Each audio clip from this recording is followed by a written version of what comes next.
लोग लेके दिया था दूसरा वाला जो जनरल वाला, मैंने इसको 1500 रुपया दिया था पैसे. Hanggang saan ka dadalhin ng kabuktutan ng isipan mo na ikaw ay nagtataksil sa iyong asawa? Dahil sunod-sunuran siya sa iyo. Walang ibang ginawa kundi ang mapasaya ka lang, masunod ang iyong luho at mapasaya ang inyong mga anak. Sa likod ng napakagandang mukha ng babaeng ito, ano ang karumalduan na ginawa niya sa kanyang pamilya at sa kanyang mga anak?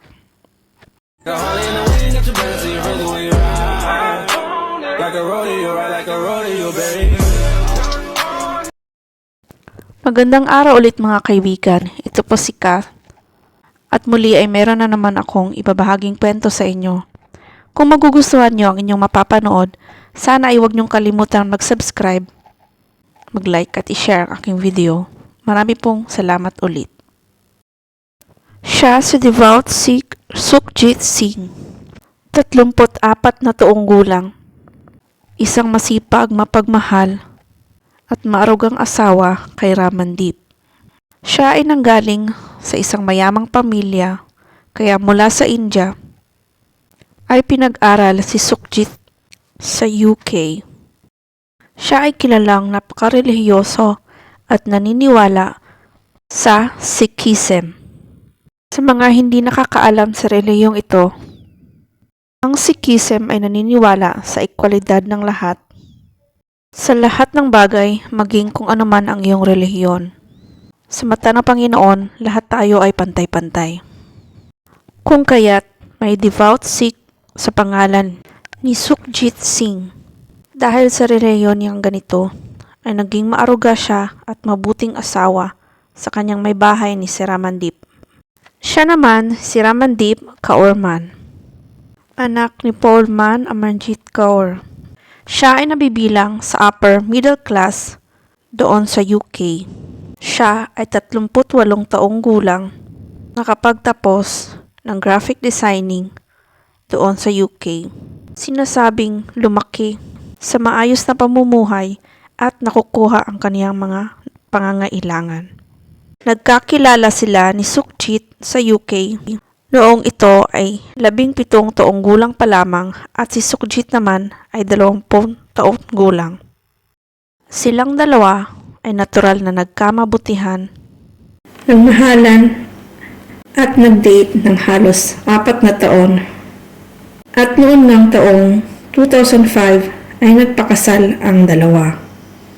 Dahil nga sa mahilig sila sa negosyo, si Ramandeep ay nagtatrabaho sa isang kumpanya, samantalang si Sukhjit naman mayroong transportation business na pinangalanan niyang Arjun Transport mula sa kanyang panganay na anak na pangalan.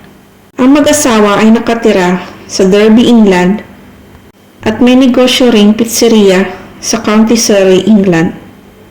Sa Derby, England ay malaki ang Indian community doon kung kaya't doon nila napiling manirahan.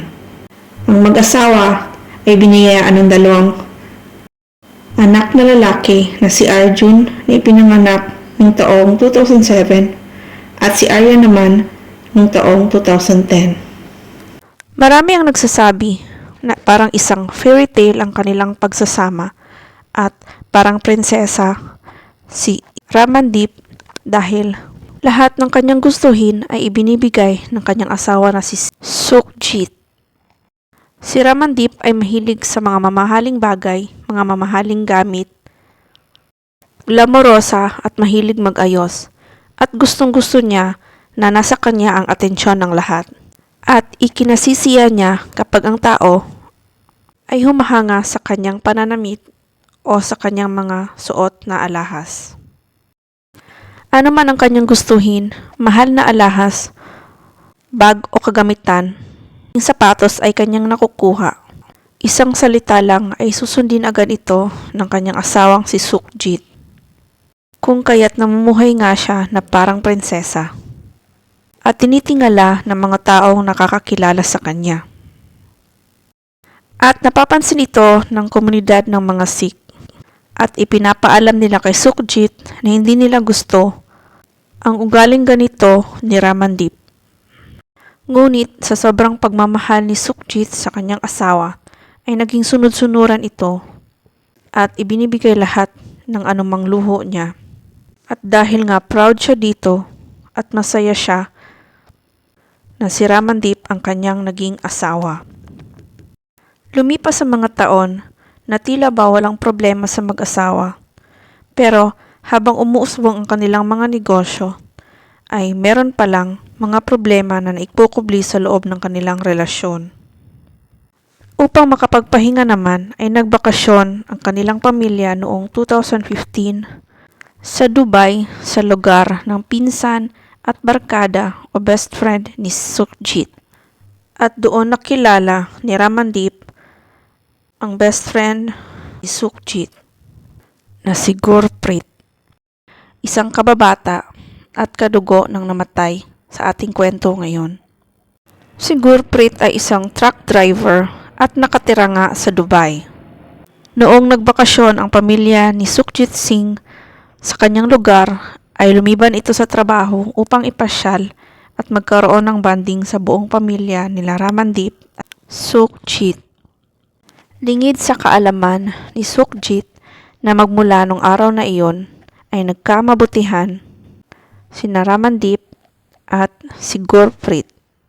Hanggang sa makabalik ang pamilya sa UK ay nagpatuloy na nagpapalitan ng mensahe si Ramandeep at ang pinsan at best friend ni Sukhjit na si Gurpreet. Man's affair with Gurpreet started on a family holiday to Dubai in December 2015.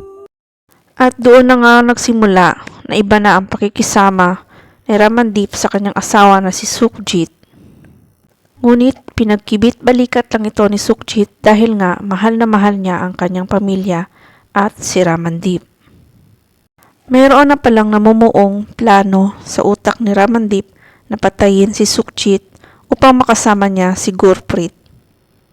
Kaya iminungkahi niya sa kanyang asawa na si Sukhjit na sila ay magbakasyon sa bahay ng kanyang ina doon sa Besantapur sa India.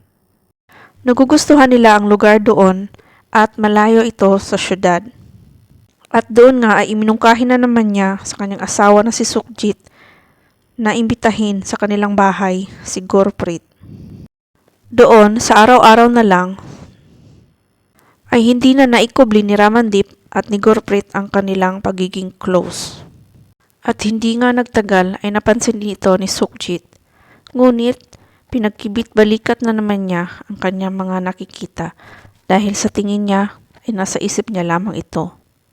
Ngunit noong August 22, 2016 ay lakas loob na kinompronta ni Sukhjit ang kanyang may bahay na si Ramandeep. At umamin nga si Ramandeep na siya ay nagtataksil.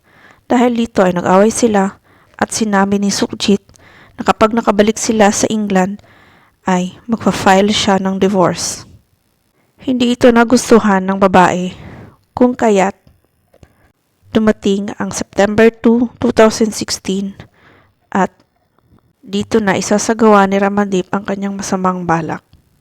Gabi nga ng September 2, 2016 ay nagluto ng pagkain na tinatawag na dahil si Ramandeep upang ipakain sa kanyang mag-ama. At doon nga ay nilagyan niya ito ng sedative o pampatulog upang makatulog ang kanyang asawa na si Sukhjit. Agad naman na nakatulog ang lalaki at dito na nga tinawagan ni Ramandeep si Gurpreet upang isagawa ang kanilang masamang balak.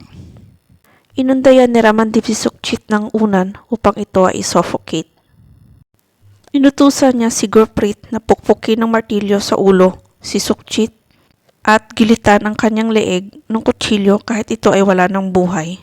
Kung kaya't na double dead si Sukhjit. Ang hindi niya alam na ang kanyang panganay na anak na si Arjun ay nakasaksi sa lahat ng ginawa ng kanyang ina. At sa takot ng bata ay hindi niya pinaalam na siya ay gising habang nasasaksihan ang krimen na nagaganap. Ang batang si Arjun ay 9 na taong gulang nang nangyari ang krimen. At pagkatapos ng gilitan ng leeg si Sukhjit ay umalis agad si Ramandeep at si Gurpreet. Dito na nagkaroon ng pagkakataon ng bata upang tumakbo sa kanyang lola at sabihin ang nasaksihang krimen na ginawa ng kanyang ina. Takot na takot ang bata habang nagsusumbong sa kanyang lola at nakumbinsi niya itong tumawag ng pulis. At mabilis namang rumusponde ang mga otoridad at nahuli nga nila si Ramandeep sa bahay. Itinatanggi ni Ramandeep ang nangyaring krimen at sinasabi sa mga kapulisan na ito ay gawa ng magnanakaw na nanloob sa kanila. Samantalang si Gurpreet ay nahuli sa airport pabalik na sana ng Dubai. Ngunit hindi niya alam na mismong kanyang anak na si Arjun ang witness sa lahat ng kanyang krimen na ginawa. Nakulong si Ramandeep ng 7 buwan at dahil pumanig sa kanya ang kanyang pamilya, siya ay nakapagpiyansa ng 100,000 euro upang makalaya. Gurpreet confessed that he and Ramandeep became close after she confided in him about Mr. Singh's alleged domestic behavior. लिफाफे में डाल लिया, अपने हाथ मेरे hand glove डाले हुए जाते थे, वो भी दो रहे, ऐसे दो साथ में हैंड ग्लोव रहे, फिर उसको लिफाफे में डाल लिया, फिर मैं लेके टैक्सी वाले को फोन किया, टैक्सी वाला आ गया, फिर टैक्सी वाले के साथ बैठ के मैंने शाहजहांपुर को आने की कोशिश की। टैक्सी वाला का तो वहीं रुका रहा नहीं सर जी, मैं जब पहले उतारा फिर इधर को आ गया, इधर को आया, वो क्या बोलते हैं रोड। हाँ जी, जो सीधा इधर आता है, क्या उसका नाम है, जो पेट्रोल पंप की तरफ आता है, हाँ कौन सा शहर पड़ता है? कोबाया। कोबाया की तरफ आ गया था वो, मैंने उसको बोला समझाओ, मैं फोन करेगा। कितना समय हो रहा था उस समय? कितने समय घर पे आए? 10:30 सवा 10 निकल गया था उधर से शाहजहांपुर से। हाँ जी, क्योंकि 45-50 मिनट 1 घंटे के आसपास लगता है, मैंने बहुत ज्यादा खराब है, 45 मिनट लगा होगा। और लगभग 1 घंटा। और मैंने बाइक पे फेंका था, तो थोड़ा दूर भी पड़ता है, तो उसमें जगह भी कम थी, जो शीशा खुला तो ऐसे फेंका, ड्राइवर को मालूम ना चले, लेकिन वो उसके टच हो गई। फिर मैं गाड़ी में बैठने का तो ठीक था, मेरे बाबू मैं दिल्ली चले गया, रास्ते में उसे 1-2 दफा कॉल किया, उसे आवाज टूट जाती थी, संपर्क ट्रेन चलने की वजह से। हाँ जी, रमन जी को कॉल किया, इसका फोन मेरे को आया 1-2 दफा, किधर थोड़ी देर बाद होती कॉल सुबह। कितने बजे? सुबह सर जी 10 बजे के आसपास। यहाँ कितने बजे ट्रेन मिली आपको? यहाँ Lumalabas na itinuro ni Gurpreet na utak ng krimen si Ramandeep. At si Gurpreet naman ay nasentensyahan ng life imprisonment. Noong Oktubre taong 2023 ay muling hinuli si Ramandeep. At sa pagkakataong ito ay hindi na siya pwedeng magpiyansa. At dahil ito sa matibay na sinumpaang salaysay ng kanyang anak na si Arjun Singh na ngayon ay 16 na taong gulang na. Anya ni Arjun, nung gabing pinaslang ng kanyang ina ang kanyang ama, ay nagising siya sa maingay na kaluskos. Takot siya sa ginagawa ng kanyang ina kung kaya ay nagpatuloy siyang natutulog. At sa kasamang palad, nasaksihan niya ang buong krimen. Si Ramandeep ay nakakulong sa Shaharja Port District Prison na sobrang overcrowded at sinintensyahan ng bitay. Umapila ang kanyang pamilya at wala ring nagawa, gumastos ng malaki, ngunit hindi pa rin nagbago ang desisyon ng korte. Man is now pleading for help as she sits in a jail. Mula sa pagiging prinsesa ay inilarawan ni Ramandeep ang kanyang buhay sa bilangguan na parang isang hayop. Masikip ang bilangguan ng kanyang ay may kasama siyang 55 mga preso, mabaho, at para silang mga baboy na ikinulong. Magsisi man siya ay wala na siyang magawa at galit na galit ang kanyang mga anak sa kanya at magpasa hanggang ngayon ay hindi pa niya nakikita ang kanyang 2 lalaking anak. Ayon pa kay Arjun ay hindi niya gugustuhin pang makita muli ang kanyang ina dahil sa karumaldumal na kanyang ginawa at nawalan sila. Napakabuti at responsableng ama. Tunay ngang ang mga sala ay may kabayaran at walang makaliligtas sa batas kung ito ay plano ng Diyos. Napakaikli ng buhay. Masaya sana at sagana ang pamumuhay ni Ramandeep, ngunit sinayang niya lang ang lahat ng ito dahil sa makasarili niyang ambisyon at kawalang pasalamat sa lahat ng biyaya na kanyang natanggap. At ngayon nga, kahit anong pagsisisi niya ay hindi na niya maibabalik ang lahat sa dati. Sana ay may natutunan kayo sa ating kwento ngayon at maraming salamat po sa lahat ng nanood ng video na ito. Huwag niyo pong kalimutan na mag-subscribe at pakishare na rin po ng aking video. At maaari po bang ipindot niyo na rin ang notification bell para ma-notify kayo kung meron na naman akong bagong mga storya. Salamat po ulit.